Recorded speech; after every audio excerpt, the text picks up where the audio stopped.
Bonjour à tous, je suis Sophie Gervais-Laurento, la bibliothécaire, et aujourd'hui, le 20 juillet, je vous présente un livre sur la nature et c'est un guide d'identification des papillons et des chenilles du Québec et de l'Est du Canada.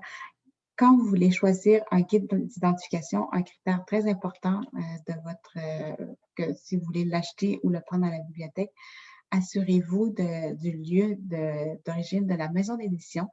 Assurez-vous que la maison d'édition est de votre pays d'origine, d'où vous voulez identifier les insectes que vous trouvez dans la nature. Si vous êtes en Belgique, vous allez prendre une maison d'édition de Belgique. Si vous êtes en France, une maison d'édition de la France. Au Québec, une maison d'édition du Québec. Tout simplement parce que ça va vous aider à vraiment identifier les insectes que vous trouvez. Voilà. Alors, l'origine, le lieu de publication est important quand vous venez pour choisir un guide d'identification. Et ici, je vous présente le guide d'identification des papillons et chenilles de Jean-Paul Laplante. Alors, c'est des éditions France-Amérique et ce sont des papillons du Québec et du Canada.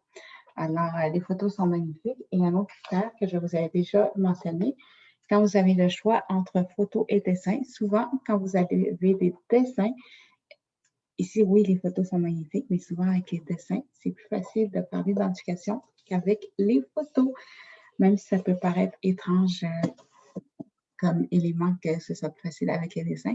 Moi, je vous invite à comparer un livre d'identification fait à partir de dessins et de le comparer avec un autre livre d'identification fait à partir de photos et vous verrez par vous-même ce que vous préférez entre les deux.